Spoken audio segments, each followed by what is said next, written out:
Also mein Sohn ist jetzt 18 Jahre alt geworden und er wurde im Alter von 3 Jahren diagnostiziert. Es war sehr schwierig, weil er schon von klein auf sehr krank war. Also er hatte insgesamt 2,5 Jahre permanent Durchfall und verschiedene Hautprobleme, Abszesse im Mund.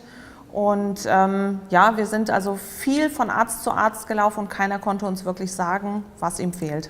Ja, ich würde gerne noch hinzufügen, er hatte einen Mittelhandknochenbruch und der hatte sich entzündet und er wurde also auch operiert. Es war eine schwere Infektion und mit einem stationären Aufenthalt von 2,5 Wochen. Anschließend waren wir 6 Wochen zu Hause, dann kam eine schwere Lungenentzündung hinzu, wieder mit einem stationären Aufenthalt. Dann 5 Wochen zu Hause wieder eine Lungenentzündung und da wurde dann gesagt, da stimmt irgendetwas mit dem Immunsystem nicht.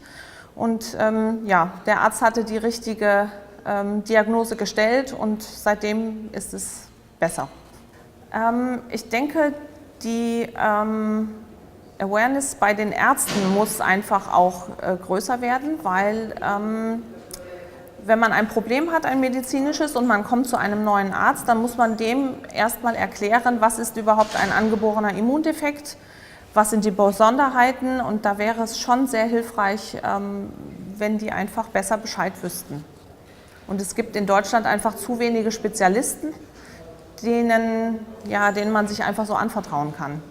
Also zur DSAI bin ich sehr schnell nach der Diagnose meines Sohnes gekommen. Ich wurde eingeladen zu einem Patiententreffen in Siegen und habe schnell gemerkt, dass das eine Patientenorganisation ist, die wirklich viel für ihre Patienten und die Angehörigen tut. Und bin also auch relativ schnell aktiv geworden, weil ich einfach finde, dass das eine wichtige Sache ist und dass man das einfach unterstützen muss.